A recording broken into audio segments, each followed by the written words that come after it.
어떤 분들을 보니까 전도하는 광경을 이렇게 보니까 예상치 못했던 그런 말 한마디에 상처를 입고 계시더라고요. 막 예수님 믿으세요라고 하는데 닥치세요! 이러는 거예요. 저는 이런 말 합니다. 닥치세요! 그러니까 그 말이 상처가 된 거예요. 근데 상처만 받으면 되는데 그분이 화가 난 거예요. 뭐야? 닥쳐! 너나 닥쳐! 이 결과로 갑자기 전체가 썰렁해지면서 오히려 하나님의 영광을 가리는 그런 일들이 있었어요. 이곳이 아니라 제가 사역하고 있었던 성남에서요. 예. 자, 이러한 난관에 부딪혔을 때 우리 사랑하는 우리 성도 여러분들께서는, 존경하는 여러분들께서는 정말 어떻게 내가 그 문제를 헤쳐나가야 될 것인지를 오늘 본문을 통해서 그 해답을 찾아가시기를 주님의 이름으로 부탁드립니다. 자, 오늘 많은 분들께서 제가 설교가 짧아질 거라고 그래서 환호성을 지르시는데 혹시 길 수도 있습니다. 자, 오늘 본문에서는 제가 오늘 본문 16절부터 34절의 내용인데 너무 길기 때문에 대표적으로 한 절만 저희가 읽게 되었습니다. 오늘 본문에서는 바울과 실라가 등장하는데, 바울과 실라는 제2차 전도 여행을 떠나기 앞서 전도 여행 목적지를 1차 전도 여행 때 세워진 교회를 둘러보고 그들을 격려하고 위로하기 위함이었는데, 성령이 아시아에서 말씀을 전하지 못하게 해서 오늘날 유럽에 해당하는 마게도냐 쪽으로 전도 여행을 떠나게 됩니다. 그리하여 바울과 실라는 어디까지 오게 될까요? 빌립보까지 오게 되어집니다. 바울과 실라가 기도처로 가는 중에 누구를 만나게 되어질까요? 점치는 귀신 들린 여종을 만나게 되는데, 이 여종은 점으로 그 주인들에게 큰 유익을 주고 있었습니다. 정상적인 사람이 아니라 그 마음에, 그 속에 귀신이 들어가 있기 때문에 어떤 모습으로 하고 있겠어요? 정상적인 모습이 아니겠죠? 제가 서울에서 사역을 했을 때 한 성도님이 귀신이 들린 거예요. 귀신이 순간 떠나갔을 때는 온전한 사람이 되었다가 본인의 목소리로 막 말하다가 갑자기 귀신이 들어가서 장난을 치며 목소리가 변하더라고요. 정수한님! 이해되세요? 그렇게 어여쁜 그 목소리가 갑자기 정수한님! 이렇게 남자 목소리로 변한 거예요. 깜짝 놀랐어요. 그리고 힘도 얼마나 센지. 여러 교육자들이 막 기도하면서 막 붙잡는데 그것도 막 저희가 감당치 못하는 그런 모습을 보게 되어집니다. 그런데 이 여종이 날마다 바울과 실라를 쫓아다니는데, 쫓아다니면서 하는 말이, 하나님의 종이신 이들은 여러분들의 죄를 용서받을 수 있는 길을 알려주는 사람입니다. 하나님의 위대한 종인들입니다. 이런 올바른 말을 하고 있는 거예요. 근데 이 여종이 한 번만 외치는 것이 아니라 이렇게 매일같이 쫓아다니면서 정상적인 목소리가 아니라 아마 싸납고 듣기 싫고 이러한 목소리로 날마다 쫓아다니면서 외쳤겠죠? 하나님의 종이 너희들에게 구원의 소식을 전한다!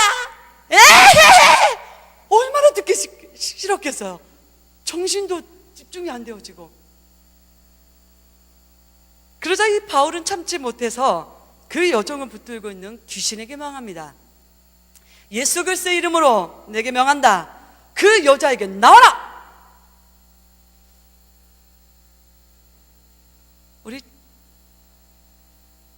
우리 성도님들은 어떻게 다른 분들이 뭔가 정상적인 행동을 하고 있지 않았을 때, 어떤 문제가 있을 때 이렇게 예수 그리스도 이름으로 외친 적 있으십니까?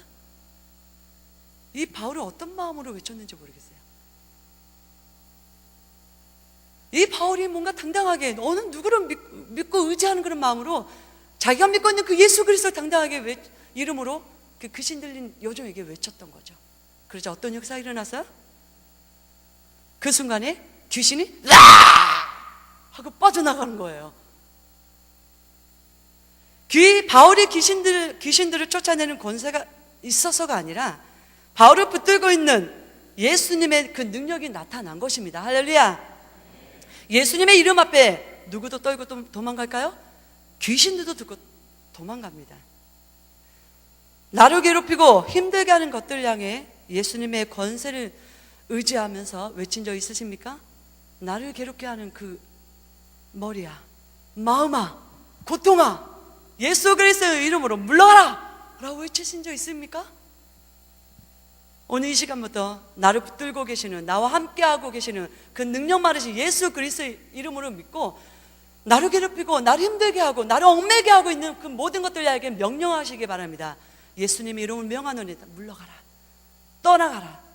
조금 더 의심하지 말고 외치시기 바랍니다. 의심하는 그 틈에 사단이 장난합니다. 하나님은 역사하시지만 사단은 장난합니다.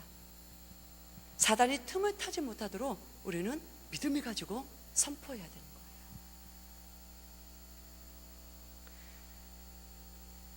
거예요. 이 주인들이, 여종을 다스렸던 그 주인들이 자기 수익의 소망이 끊어진 것을 보고 바울과 실라를 붙잡아 어디로 데려갈까요? 광장에 데려갑니다. 광장에 있는 법정으로 끌고 가서 고발합니다. 이 유대 사람들이 우리나라를, 우리 지역을 혼란시키게 만듭니다. 우리가 듣지 못했던 이야기를 하고 다닙니다 라고 많은 사람들이 바울과 실라를 고소하고 있습니다. 갑자기 몰려든 군중들이 광장을 메워쌉니다. 그리고 그들과 합세하여 바울과 실라에게 욕설을 퍼붓자 상관들이 바울과 실라의 옷을 벗기고 채찍으로 매질을 하라고 부하에게 명령을 내립니다. 이게 어찌된 일입니까? 전도하는 그 일에 전도하는 것 외에는 하지 않았는데, 이 전도를 방해하는 악한 사탄이 배후에서 사람들을 조종하고 있습니다. 복음을 전하지 못하도록, 복음이 더 확장되지 못하도록 사정없이 내리치는 채찍에 등이 벗겨지고 피가 흘러 내리고 있습니다. 바울과 실라에게. 상관들은 이 두 사람을 결국에는 감옥에 가두면서 만약 그들을 놓쳐버린다면 목숨이 붙어나지 못할 것이다, 그리고 관수에게 단단히 지키라고 명령을 하죠. 사람은 우리의 육체를 함부로 할 수는 있지만 우리의 영혼을 함부로 하지 못합니다. 믿으십니까? 그렇기 때문에 누구를 두려워하지 말라고요? 사람을 두려워하지 마십시오. 사람이 던진 그 말 한마디에 상처는 있겠죠.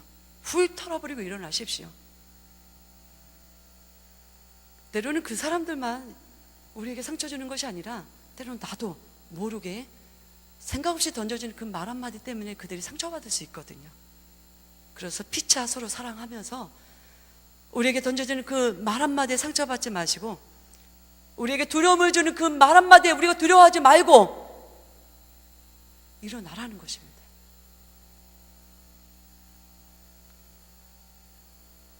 빌립보에서 복음을 전하다가 이러한 상황이 일어난 것입니다. 누구에게요? 바울과 실라에게. 예수님이 당하신 것과는 비교할 수 없지만 송사와 수치와 매, 그리고 발에 착고까지 채워지는 고난과 아픔을 당하고 깊은 감옥에 갇힌 이 두 사람. 그러나 이 두 사람은 놀랍게도 하나님을 원망하거나 환경을 탓하며 절망과 좌절 속에 있지 않고 믿음의 눈으로 바라보고 고백합니다. 그리고 성령께서 역사하시는 대로 찬양하기 시작합니다. 평화, 평화로다. 하늘 위에서 내려오네.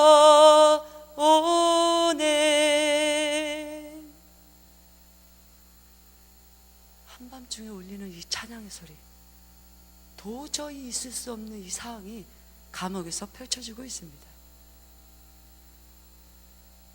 여러분들이 이런 상황이라면, 복음 때문에 내가 예상치 못했던 이런 어려움을 당한다면 여러분들은 어떻게 하실 것입니까? 바울과 실라이기 때문에 아닙니다. 그들도 우리와 똑같은 사정을 갖고 있는 사람입니다. 어떤 사람들은 화가 나면 뭐 욕을 하더라고요. 소리를 지르더라고요.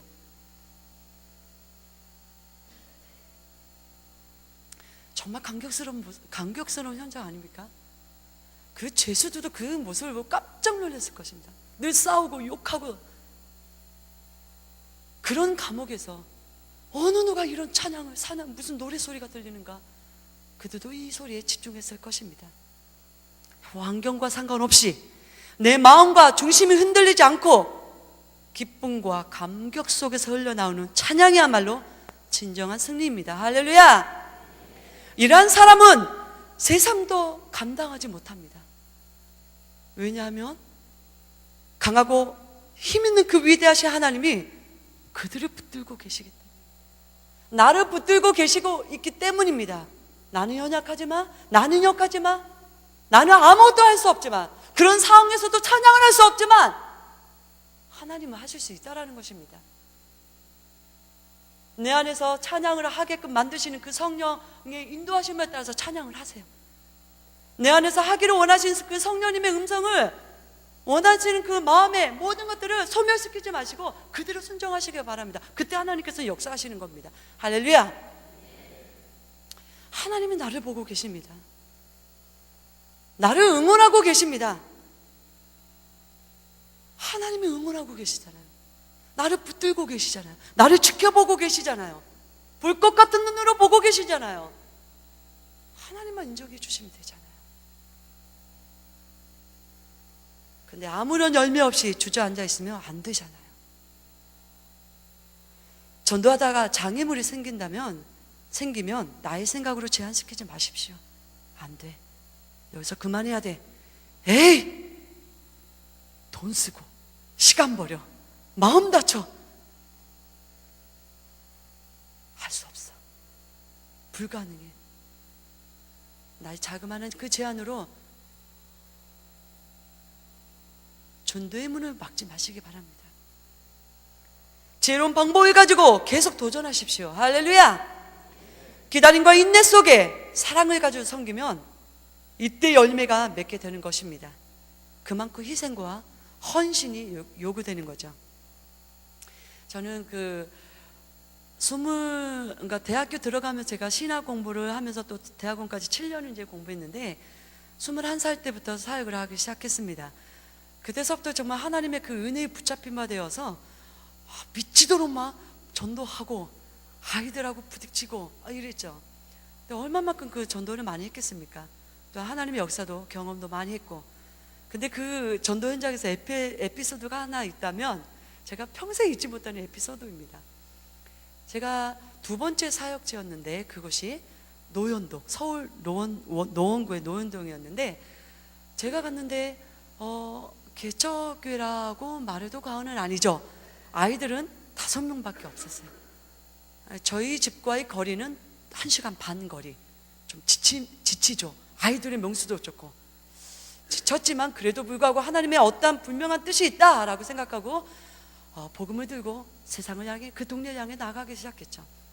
전도하다 보니까 그때 시점에서는 전도의 열정만 하면 하나님께서 역사하시니까 막 많은 아이들이 몰려오더라고요. 지금과 상황이 다르죠. 그런 가운데에 몇 개월이 지나자 5개월이 지난 후에 막 100명의 아이들을 하나님께서 채워주시는 거예요. 재미있죠. 신나죠. 피곤한 걸 모르죠. 근데 어느 순간에 또 이제 오후 예배를 드리고 아이들과 함께 이제 전도하러 나가는데 남학생들이 한 5, 6학년 되는 남학생들이 무리가 우악 하고 몰려가는 거예요. 이때다! 얘들아 쫓아가자! 네! 얘들아 기다려라! 그 아이들을 쫙 쳐다보더니 저희들이 무시하고 막 달려가는 거예요. 그리고 저희도 막 끝까지 달려갔죠. 제 주특기는 달리기입니다. 육상 선수였습니다. 옛날 임진혜 선수 함께 운동을 했습니다. 지금에 와서 몸이 이렇지만 달리기를 해서 그들을 쫓아가고 정신없이 쫓아갔는데 그들이 어떤 커튼을 딱 걷고 그들이 들어가는 거예요. 저 아무런 생각 없이 저도 커튼을 나가고 얘들아 했는데 깜짝 놀랐어요. 깜짝 놀란 저는 뛰쳐나와야 되는데 뛰쳐나오지 못하고 한 사람의 초점을 맞췄습니다. 주목했습니다. 그분의 뒷모습을 보게 된 거예요. 저분의 뒷모습이 어른이냐 아니면 아이냐 더 주목을 했죠. 발 아래에서부터 쭉쭉 올라가는데 맨몸인 거예요. 더 올라갔죠. 히프가 보이는 거예요. 그때서 정신을 차리고 깜짝 놀고 나왔더니 뭐가 붙어 있어요? 남탕. 쇼킹입니다. 얘들아 어서 가자. 얼마나 창피했겠어요. 근데 그 아저씨는 끝까지 뒤를 안 돌아보는 게 은혜였어요. 울퉁불퉁한 상상. 여기서 그만합니다. 그때서부터 어떤 분들이 좀 울퉁어봤다 아무런 느낌이 없는 거예요. 밤새도록 잠 못 자고 웃었습니다. 이런 웃긴 에피소드도 있지만 얼마나 그 막막하고 힘들고 외로움과 쓸쓸함, 그런 마음 아픈 이들이 여러분들도 경험했으리라 믿습니다. 이들도 바울과 실라도 우리와 똑같은 사람인데 이런 상황 속에서도 정말 살아계신 하나님을 찬양할 수 있다는 것, 찬양 속에서 흘러나오는 그 메시지를 통해서 정말 평안함이 그들을 에워쌌을 거예요. 하나님이 주신 그 평안함은 문제가 문제처럼 여기지 않는 그 평안이에요. 문제가 와닿았는데 문제로 여겨지지 않는 거예요. 고민을 해야 되는데 고민이 되어지는 게 아니에요. 그게 바로 하나님이 주시는, 세상이 줄 수 없는 평안인 거예요. 그 결과 어떤 사건이 일어났을까요? 옥토에 지진이 나고 그들의 발에 차구가 풀려지면서 온문이 열리는 놀란 기적의 역사가 일어나게 되어집니다. 그것만이 아닙니다. 옥을 지키던 간수가 있었죠. 간수와 그의 가족 전부가 예수님을 믿게 되는 축복의 현장이 되고 마는 거예요. 할렐루야. 여기서 포기했으면, 바울과 실라가 여기서 포기하고 다른 곳을 갔더라면, 아무런 찬양도 안 하고 하나님을 의지하지 않고 나아가지 않았더라면 이런 열매를 맺지 못했을 거예요. 우리 모두는 십자가만 자랑하는 눈이 열려야 합니다. 십자가 외에는 자랑할 것이 없어야 합니다. 환경에, 어려움에, 고민에 매여 살지 마시고 예수 그리스도에게 붙잡힌 바 되어 사시기를 예수님의 이름으로 부탁드립니다. 전도는 영향력입니다. 말장난이 아닌 삶인 것입니다. 예수님도 인정하는 삶을 통해 우리 교회가 더욱더 나로 인해, 누구를 통해서요? 나로 인해, 누구를 통해서요? 한번 가슴을 쥐고 나로 인해, 시작!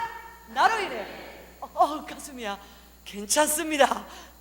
다시 한번 해볼까요? 나로 인해 견고해지고 하나님의 나라가 확장되는 역사가 일어나기를 기대하고 소망합니다. 할렐루야! 할렐루야! 벅차오르는가? 그쵸? 저 이 설교를 준비하면서 막 성령 하나님께서 제 마음에 평강과 그 뜨거움과 감격을 주시는데 견딜 수가 없는 거예요. 그래서 오늘도 제가 만대 초등학교에 가서 전도를 하는데 이 기쁨이 거기까지 막 전달되어지는 것 같아요. 사실 요즘에 학교 전도가 금지되었습니다. 그래서 섣불리 전도하다가는 혼나죠. 또 하나님의 영광도 가리고 우리 교회의 영광도 가리고 지혜롭게 침투해서 부모인 척하고, 우리 저기 학부모님이 저기 앉아 계시지만 최정윤, 현서, 하늘이 학부모님 척하고 전도를 하기 시작했습니다. 저는 믿습니다. 전화번호를 기재하고 어디서 만나기로 하고 또다시 전달되어지고 확신했던 그 아이들이 기필코 이번 주에 나올 것은 저는 확신합니다. 제가 그 능력이 있어서가 아니라 하나님께서 분명하게 반드시 그들을 붙들어 주실 것입니다. 할렐루야.